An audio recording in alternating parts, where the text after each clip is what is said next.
LoreWarrior Aerotech, the Potemkin Cruiser. Overview.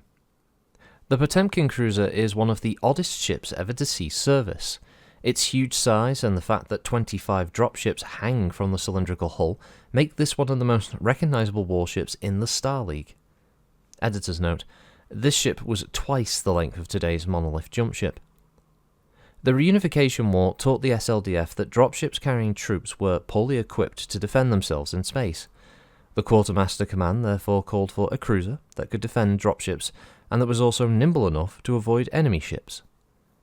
In 2601, Riga Interstellar Shipyard submitted the original design, which would carry 10 dropships and be about half the size of what the Potemkin would eventually become. Though generally pleased with the design, the SLDF sent it back to Riga with suggested modifications. Riga Interstellar resubmitted an improved design, only to get it back yet again with even more changes. For 8 years the bureaucratic redesign would continue, and by the time the Quartermaster Command finally approved the design, the ship had now more than doubled in size, and could carry 25 dropships. No longer a troop transport by any classification, the new ship design was uniquely classified as a troop cruiser. When the SLS Potemkin emerged from the shipyards in 2611, sailors immediately dubbed it the Corncob Cruiser, a nickname that lasted throughout its career. As an editor's note, Riga Interstellar built 106 ships of the class, with the last remaining in service until 2781, when improved escort vessels made the Potemkin unnecessary. Capabilities. The Potemkin carries 25 dropships in 5 rows of 5 around the cruiser's cylindrical hull. The arrangement of the docking rings protects the dropships, but allows most of their weapons to fire. The weapons on Potemkin cruisers are chosen for their effectiveness against aerospace fighters. Among and around the dropship rings are 20 turrets carrying medium PPCs, 5 turrets carrying large lasers, and 8 Barracuda missile launchers clustered around the nose and engines. Though Potemkin cruisers perform well in battle, they are not without flaw. The enormous fuel requirements of 25 dropships make it necessary for each Potemkin to travel with tankers, which themselves require escorts. As a final editor's note, launched in 2748, the SLS Riga was one of the last Potemkin cruisers to be built, under Commodore Nicholas Schlesinger. The Riga saw considerable action in the periphery, ferrying troops to and from rebellious worlds. The Riga was the last Potemkin to be commissioned. In 2781, it was recommissioned in 2784 and left with General Kerensky's forces. So the Potemkin masses 1,508,000 tons. It has a crew of 226. The KF drive is the KF Mark LC. Interplanetary engines are 4 Chatham 7500s. The hull is the Cortex Duo Stress. Its length is 1,508 metres, sail span is 1,345 metres, its dropship capacity is 25 per row. Its aerospace fighter capacity is 0, but it has 10 small craft complement. Its armour is the Grumman TR-8, and it's armed with 16 Maxell 45 series naval lasers, 8 Barracuda missile tubes, and 40 Fusagon 2A medium naval particle projection cannons. Manufactured by Riga Interstellar Shipyards, communication system is the Telstar HN, and the targeting and tracking system is the well-respected KTI 600L. Stats-wise, the Potemkin translates to being a troop cruiser, with a structural integrity of 80 and a KF drive integrity of 20. The sail itself has an integrity of 5. Has 25 docking hardpoints, 1 for each dropship, 10 small craft cubicles, and 2 small craft bay doors. It has 1 grav deck. The engine is the Chatham 7500, with a thrust of 2 and an overthrust of 3. It consumes fuel at 1 thrust point for every 2 tons, and burns about 39.5 tons a day. It has 5,000 fuel in total. Its armour factor is 10,928.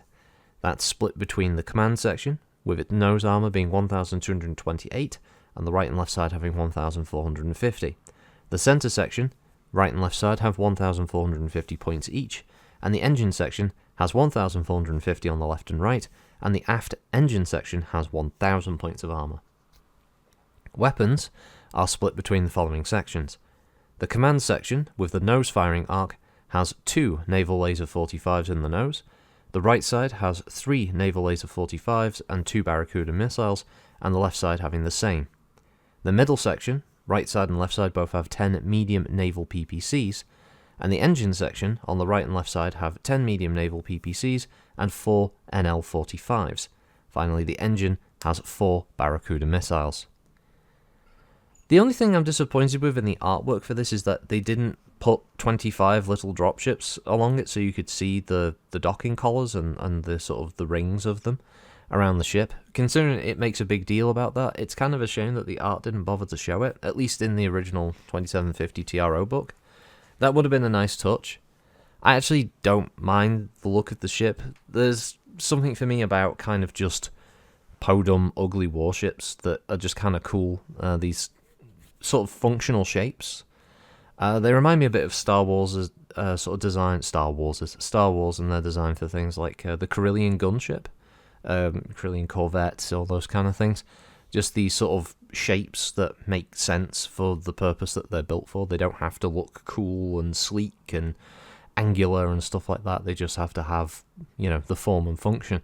That's kind of what a lot of Battletech ships will look like.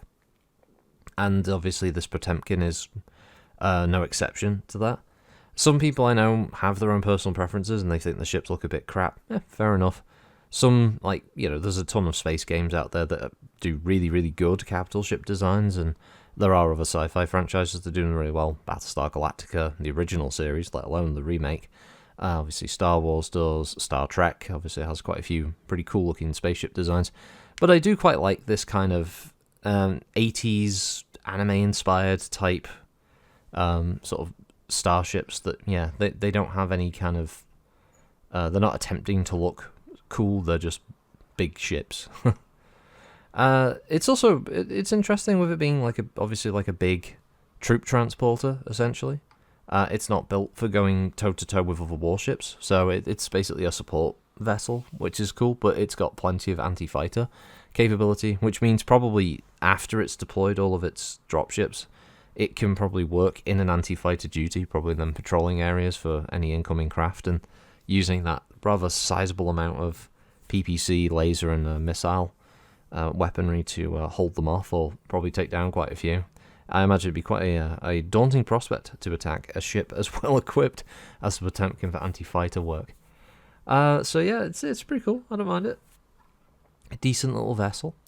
But obviously, as far as like gaming ideas go, warships are a little bit different. I mean, you could set entire campaigns of players running around on a ship like this, considering its fairly decent scale and the fact that it does have a hell of a lot going on with it. And over 200 NPCs if you want to do that. I mean, the idea of having an entire game set on a ship just like that is pretty cool. If you've got the right story for it, which can be anything from, obviously, crew insurrection to, obviously, being passengers on board during some kind of military operation. It's like, slow burn kind of games where you're just like talking to different members of the crew and you're involved in different events and the actual battle itself and all that stuff. Yeah, some cool stuff.